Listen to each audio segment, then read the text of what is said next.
Everybody thinks of my grandfather with this, as this tall, lanky Frenchman with a red hat and destined to explore the ocean. He was many of those things, but not from birth. He wanted to be a pilot in the French Navy.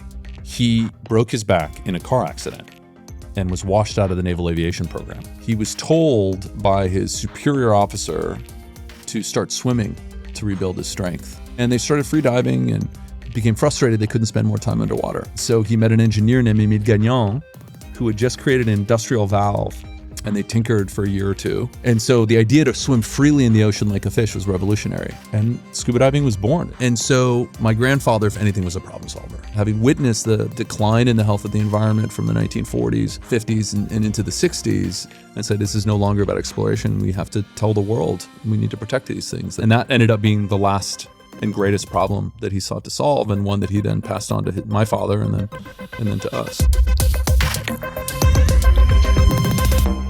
I'm Bob Safian. I'm here with Philippe Cousteau at the Quinn in Boston. Philippe, thanks for joining us. Bob, delighted to be here. You've been involved in nature issues your whole life.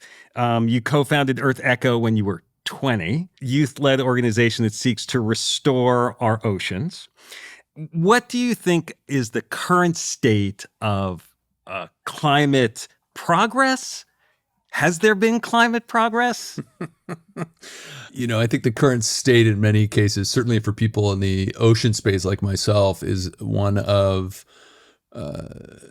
frustration. I'll give you an example. About maybe 7 or 8 months ago, my wife, Ashlyn, who is also my colleague and business partner and co-founder on various different ventures, we were giving an interview for a morning show about how climate change is an ocean problem, which is still news to most people. And we explained it's an ocean problem because it is the ocean that drives our climate. So therefore, it's changes in the ocean, the absorption of heat and carbon, and the changes in the dynamic of that heat distribution around the ocean that is affecting our climate. And the hosts were fascinated, and they were like, oh my God, we had no idea. And oh my goodness. And here it is, 2023 at the time. And not long after that, I remember I was going through some archives and I was looking at an old interview that my grandfather did probably 40 years ago for a morning show explaining the same exact thing. So there continues to be, certainly, and the good news is, a widespread appreciation and understanding that this is a catastrophe unlike anything humanity has ever had to face. The problem is there continues to be a lack of appreciation of the critical role and the central role that the ocean plays as both a victim of climate, but also potentially our greatest ally in solving that problem. You mentioned your grandfather, and just for those who are listening who may not realize this, that your grandfather, it was Jacques Cousteau, the legendary, not oceanographer, but ocean explorer, really the proto-oceanographer. You were explaining to me that he didn't have an oceanography degree. That's right. Because they didn't exist at that time, but an inventor, a documentarian. When you talk about him having this discussion on TV, 40 years earlier, did he appreciate what was happening to the planet overall from climate change? He was certainly an early advocate for raising the alarm around how the climate was changing and would continue to change. He understood intimately how the ocean drives our global system. And it's the ocean that allows life to thrive on Earth, period. And so he certainly was ringing the alarm bells a long time ago. People weren't ready to listen. Your grandfather worked on a lot of different ventures. You mentioned you work on a lot of different ventures. I was thinking back to the 2010 Deepwater Horizon oil spill that was catastrophic, that you were spending a lot of time covering at that point. Are there lessons that you learned from that experience? Because you were already deep in this world at that point. Well, Bob, growing up with my grandfather, he obviously had a big influence on me. A legend, co-inventor of scuba diving, the first through films like the Silent World and World Without Sun, to open the world's eyes to the wonders of the ocean, literally. You know, I do a lot of work with young people, and I'm always reminding them that in their case, perhaps great-grandparents grew up without any real knowledge about what existed in the ocean. So my grandfather always taught me that the responsibility we have, not just to explore and appreciate and understand, but to share that knowledge and inspiration with others, and the power of media and storytelling to do that. And so as a storyteller myself, when the Deepwater Horizon disaster happened, when the rig exploded and the wellhead started to leak, I remember distinctly that I was watching the news probably about 6 weeks after the initial reports of the spill. And that is around the time that the EPA approved BP to apply dispersant to the oil at the surface that was accumulating at the surface of the Gulf. And a dispersant is a solvent, a surfactant, and the whole point of it is to break up the oil and have it sink. And I remember all the news networks, Fox, MSNBC, CNN, they were all saying the same thing. Oh, they're applying the dispersant and it's making the oil go away. And that phrase stuck with me, go away, because I know very well there's no such thing as away. It goes elsewhere. Yeah. But there's not some magical, mystical alternative universe that makes it disappear. Like right. Our trash doesn't go away. It goes somewhere. And so I was incensed and confirmed with some of the scientific colleagues that I knew. I was on the board of a great organization, Ocean Conservancy at the time. And they confirmed indeed that, first of all, the surfactant and the solvent and the dispersant is a neurotoxin and is highly toxic. And that what ends up happening, which is essentially what the officials and BP wanted to happen, is it makes the oil not go away, it makes it go out of sight. And so I called a friend of mine, Sam Champion, who was a Good Morning America at the time. And I said, you know, Sam, no one's ever been diving into an oil spill before. And the world needs to know that this oil isn't going away and what's really happening. It took a couple of weeks to get it through ABC, Disney, which own GMA. Like, they're legal because it is very toxic stuff. But finally, Sam was like, we got a green light. So we flew down to Louisiana. We went out on a commercial diving vessel with hard helmets and dry suits. Mine actually ended up leaking, so I was getting that toxic stuff into my suit, which was suboptimal. But and we went down and we did a segment underwater, and you could see the descent of these little blobs of red oil just sinking down, covered in dispersant, and fish and seaweed and jelly, all sorts of things just covered in this blobs of this oil. And it changed the conversation about the oil spill and what was happening there, and really put a spotlight on this cover-up they were trying to do. And it reminded me of what my grandfather always told me, the power of storytelling and the importance of to shed a light on the ocean in the world. I mean, you started by saying you're frustrated that things haven't moved maybe a little bit faster. And I'm curious, as you're telling the story about how BP and others and the government approved certain way of trying to deal with the spill. Do you get frustrated with the way businesses in general take the environment for granted? How do you get people to change that perspective? Well, I think there's a bigger challenge going on when we think about the environment. And frankly, I blame in many respects as much the environmental movement as I blame industry or government.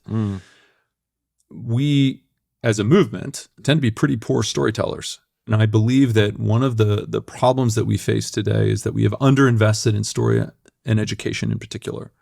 We have underinvested in building a society that understands these issues and cares about them, and that can then drive the political and social changes and economic changes that need to happen. Listen, companies respond to demand, and politics is the same.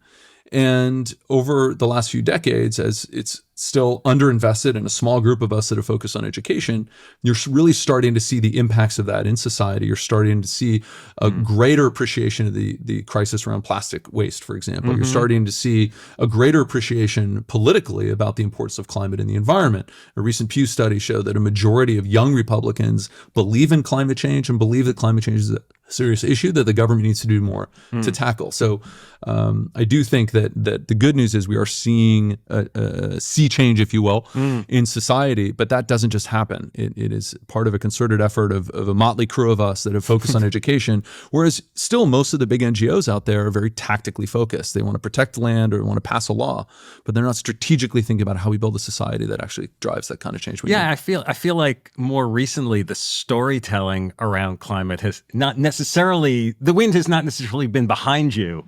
that there's more pushing back, that some of the storytelling from more conservative or more skeptical or industry focused places is landing. Well, but it's a sliding scale. The debate maybe a decade ago was, listen, climate change doesn't even exist. Nothing's happening. The planet is fine. Now there's a subtle shift in the conversation where the deniers are not denying whether it's happening largely. They're saying, oh, but people are responsible. So there is a shift. Even, the scale is moving. The perspective is moving. You're optimistic about this. I have to be optimistic because otherwise, my God, it's so bloody depressing. I think we have to be. And, I think that again, we have to do a better job as a movement and mature our message. We made a big mistake by making polar bears the poster child of climate change because frankly, Bob, no one cares about polar bears. They don't. Certainly not enough to change any of their behavior. Yes, it's nice to say I love polar bears and they're pretty and they're amazing.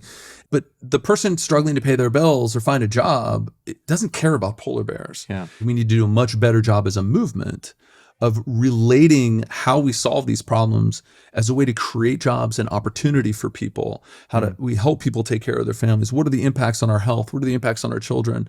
Making it more relevant to human beings and less about the animals and Arctic sea ice, which again is just too removed from people.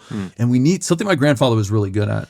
We need to give people a vision for what the world could be like when we make these changes. Because right now it's all doom and gloom. And I'll tell you, Bob, when you hear doom and gloom, you change the channel.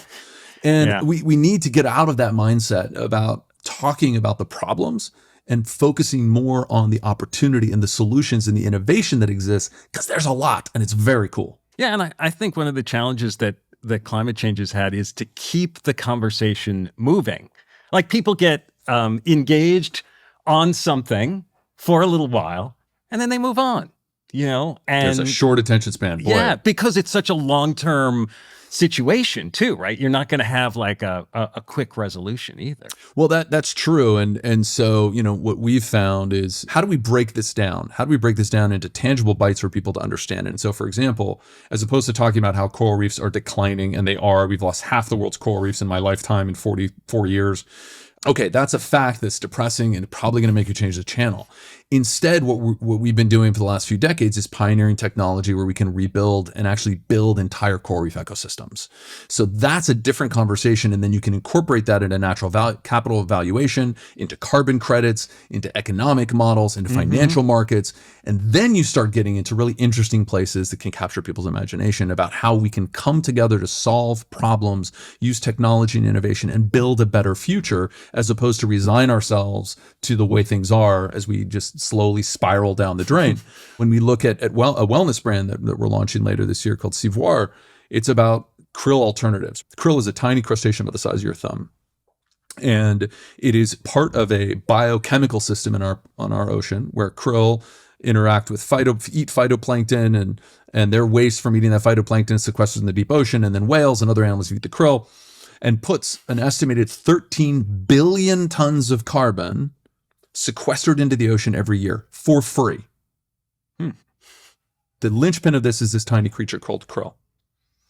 And right now, there's a growing industry driven largely by Norway, but also to a smaller extent by Russia and China, to capture krill for aquaculture feed for things like salmon that people eat. But predominantly 70% of the market value of krill is for omega-3 supplements in North America. So we are undermining the most important food web in the world, the biggest carbon sink in the world. And oh, by the way, that phytoplankton system produces half the world's oxygen for supplements. People don't know. By the way, krill and fish get their omega-3s by eating algae, and we can now extract omega-3s directly from algae. It's just people don't know. So we're launching a brand and doing a feature film to expose this whole crisis. But so those are the kinds of things that I think are really exciting opportunities where you can reach consumers, you can create products, financial instruments, things on shelves. These are actionable things. We need to get off this sense of doom and gloom and devastation and destruction and start talking about how we solve these problems. And I mean, I can see your excitement about all this and all the potential that's there. What's in the way of that? When I look at the coral issue, for example, there's a recognition that we need to put somewhere in the neighborhood of $3 to $4 trillion a year, trillion with a T, into the emerging and restorative blue economy in order to get a handle on some of these issues to restore ecosystems. Money. It's a lot of money. I think we're around $1.5 trillion a year now. So big upside and big opportunity for investors to say, oh, you can make a lot of money. Right. And right. Put also, those market dynamics behind that change. Wow. So those are the kinds of things that we need to unleash in order to unleash the kind of capital that needs to flow into the ocean and the blue economy in order to help solve these big problems, again, in a way that builds economies, builds jobs, and builds opportunity.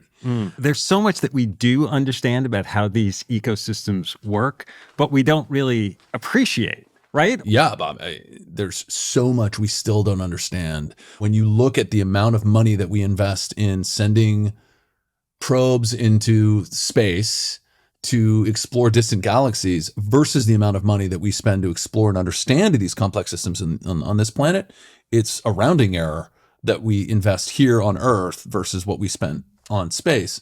In the marketplace right now, space is like, there's a lot more money going into space, as always. Continuing to. Yeah, you need your Star Wars. Like that's the problem, right? That and we talk about this. I'm friends with Gene Roddenberry from Star Trek, his son, and we talk about this. And I do believe one of the biggest problems, we're a visual species, and I think oftentimes actually about the challenges of the deep ocean, which is a majority of our planet. Majority of the livable space on our planet is deep ocean. It's dark. It's dark. You can't see anything. That hurts us. It's hard to capture people's imagination when it's a big black void. And even the most powerful lights that we have maybe extend 15 feet. When you're talking about something that's many times larger than the Grand Canyon, the Marianas Trench, many times deeper, many times wider, many times larger. And if you could actually see it, it would be the most extraordinary feature of geology on the planet. You just can't see it. Well, and most of the storytelling that comes out of Hollywood around the deep ocean is, it's dangerous. Yes. There's some creature down there. Exactly. Right? Even they had to make up aliens coming into the deep ocean to do something. It's the fear of the dark, right? And there's one undeniable fact that I want everybody to walk away with, which is we cannot solve the climate crisis without restoring and protecting the ocean. Full stop. That's the headline. Everybody talks about the Amazon, 20% of the world's oxygen. The ocean is 50%. It's a fraction of the amount of global carbon that's absorbed, predominantly absorbed by the ocean. The heat absorbed by the ocean. And so if we don't protect these systems, we don't build robustness around these systems, we don't restore and rebuild these systems, we don't have a prayer. People should be talking about krill the same way they're talking about the Amazon. Krill is far more critical, in my opinion. They should be talking about coral reefs. The reason we invest so much in space is people want to mine asteroids. There's money there, and then there are hills. There's a lot of security issues around space, and the space race, the Space Force, and Russia and China, and all these concerns. So hence, capital's flowing into those places. You don't have that scale of economic I think perceived economic stakes in the ocean. We need to change that because we need to recognize that if we don't solve some of these problems, then all that other stuff doesn't matter. And that's one of the reasons why quantifying what the value of those resources really is. Yeah, one great example, we're working, if you can quantify the natural capital of a square meter of coral reef and float it on a secondary market as an investable asset, then you have legal recourse when that reef is destroyed. So let's say an island in the Caribbean. Up until now, you have an oil spill or a ship grounding that destroys that reef. You don't have a way to calculate that loss. So if you can go in and say, oh, by the way, now someone has paid for this square meter of reef, the value of that reef has been established and agreed upon, then you have legal recourse to actually sue and recoup the value of that reef. That will change everything. Then countries can look at their balance sheets and say, oh, I have all these coral reefs. That's an asset that is now valued on the market. I can put that on my balance sheet. And that can then have an impact on my credit score. So there's all sorts of implications when you start thinking about financial markets and you start thinking about how we be more sophisticated. Let's not protect a coral reef because coral reefs are important. I get that, but not enough people care that way. Right. The financial metrics that's right now is like how much oil you have underneath that seabed, or how much value does that ship bringing that oil, destroying that reef, bring to the local economy. You're absolutely right, Bob. We need to change that conversation and say like, oh wait, but there's also a huge amount of natural capital here, and that can then unleash an enormous amount of investable opportunities for impact markets, and say, oh wow, like these are assets that you could trade, and all of a sudden they're valued, and then people will value them. Listening to you, I'm reminded you have done a lot of travel around the world to a lot of different places. How important is seeing all these different places yourself personally? How valuable, meaningful is that in appreciating what needs to be done? Seeing certainly is believing. When you see the faces of people who are excited about the opportunities that a new technology might bring or an investment in their local community might bring to transform their lives and the lives of their children, that's really exciting. On the flip side, when you see the faces of people whose lives have been devastated because the environment has collapsed, that hits home as well. It took on a new degree of urgency for me when my first daughter was born just 5 years ago. And now with two little girls, I look at the world that we're building and I'm embarrassed actually that we should have the selfish audacity as a species to continually pass on a more degraded planet than the one we inherited to our children. And I think that is a stain on the moral conscience of us as collective parents, frankly, and a failure. So as a parent, I am doubly driven, though traveling a little bit less because I really want to be home with my littles. My father died 6 months before I was born, Philippe Sr., and so I'm acutely aware of the privilege that I have of being present for them.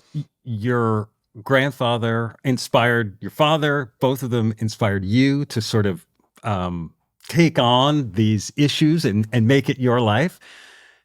Do you think about that for your daughters? Like, are they going to be in the same business that you're in?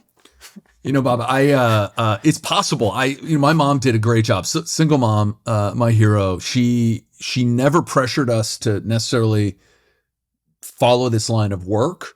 Her message was always find purpose and find a way to make the world better. However that manifests itself with your passion. It just so happens that I was 16. She had organized a trip for me to go to Papua New Guinea with one of the pioneering female oceanographers, a woman named Dr. Eugenie Clark. And we were in a very remote southeastern region of Papua New Guinea on a boat for 2 weeks doing research. And we were trading rice and sugar for fresh vegetables with people in these remote villages, coming out in dugout canoes. This is a 16-year-old. And I'd grown up with the stories of my grandfather. We traveled a lot, but not to this kind of a super remote place, which in the late 1990s was very untouched. I remember on the days off from diving, we would go hiking up into the mountains and been told by one of the locals that there is a cave full of human skulls somewhere up there. And so we went looking for it. And indeed, there was a cave with human skulls. No one knows the religion or the culture that left those anymore. The skulls are centuries old and they just go off into the darkness. And I was like, this is Indiana Jones. Like, oh my goodness. Yes, the research and that's all really cool stuff. But holy crap, I'm living Indiana Jones. So I thought to myself, yeah, of course, why wouldn't I want to do this? This is the coolest job ever. So I was hooked. Some people with the background that you have, where father died when you were young, you've been around other tragedy. I know when Steve Irwin died, you were there. You could have a more of a down view on the world. You just don't let yourself do that. My father was 39 when he passed. I was there with Steve, who's such an extraordinary guy. And he was, I believe, 41, 42 when he died. And we were filming together, and he literally died in my arms. If anything, those experiences have reminded me of just how little time we have and how unpredictable it is. And so let's lean in as much as possible in every moment, and let's try and build a world that whenever we leave, we can be proud of the small role that we played in trying to make it better for our children. So, well, Philippe, this has been great. Thank you so much for doing it. Bob, thanks for having me. It was a real pleasure. Appreciate it.